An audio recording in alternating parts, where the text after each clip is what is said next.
Hello, boys and girls. Welcome back for another story from the Jesus Storybook Bible. If you remember last week, we talked about Leah and Leah's family, and we're going to talk about more about Leah's family as well. Remember, Leah was married to a man named Jacob.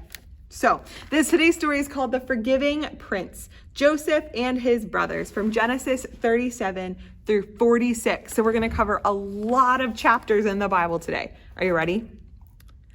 Jacob had 12 sons, but of all of his sons, Joseph was his favorite. One day, Jacob gave Joseph a splendid new robe.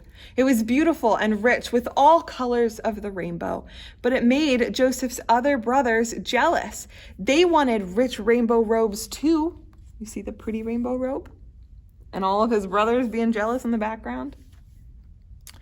Then, to make matters worse, Joseph kept on having these special dreams. I dreamed I was the greatest. I was king, Joseph told his brothers, and you all bowed down to me. Now, I'm sure you know, even if Joseph didn't, that telling your brothers things like that isn't a very good idea. Joseph's brothers hated him even more. They wanted to kill Joseph and his dreams. And one day, that's exactly what they tried to do. They tore Joseph's rainbow robe off of him and sold him to slave traders for 20 pieces of silver. So they took this beautiful robe off of him and they sold him into slavery. The traders took Joseph to Egypt and made him into a slave. The brothers went home and lied to their father, telling him that Joseph was dead.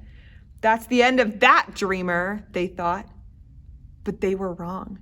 God had a magnificent dream for Joseph's life, and even when it looked like everything had gone wrong, God would use it all to help make the dream come true.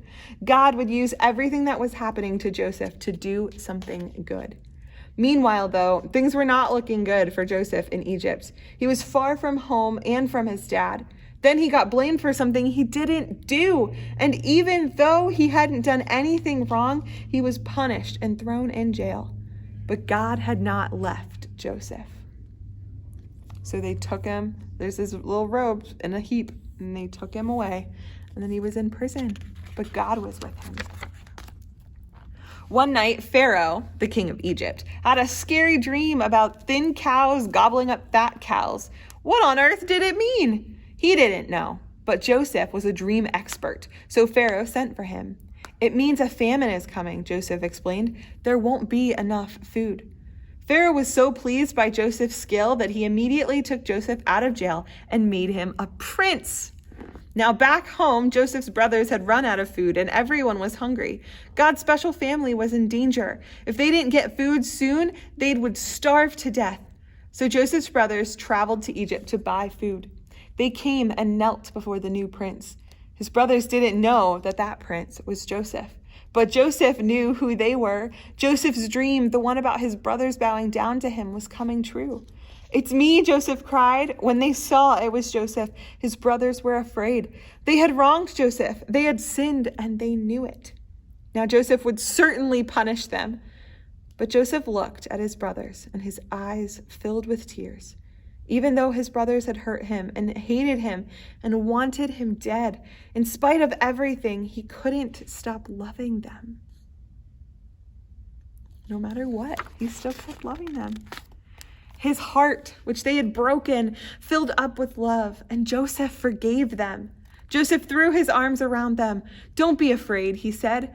"Behind what you were doing, underneath everything that was happening, God was doing something good. God was making everything right again." Joseph didn't punish them. He rescued them.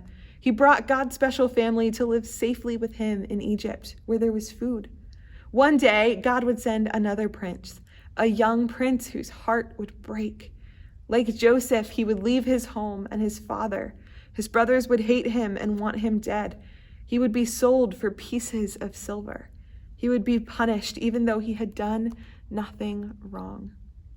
But God would use everything that happened to this young prince, even the bad things, to do something good, to forgive the sins of the whole world. God did something really good with Joseph's life. He saved God's special family. And God was going to do something really good with this prince, the child, the person we talk about every week that we talk about the Jesus Storybook Bible. God was going to do something really good with his life as well. There's a lot more to this story that isn't in our Storybook Bible. So go ahead and have mom and dad read to you or read for yourself the full story from the book of Genesis. It might be a lot of chapters, but if you take it a little bit at a time, it's a really good story, and it's really helpful for us to understand that Joseph is a lot like Jesus. He was away from his family for a really long time, and he ended up saving everyone because of it. Well, boys and girls, I can't wait till next week when we see what God is going to do next.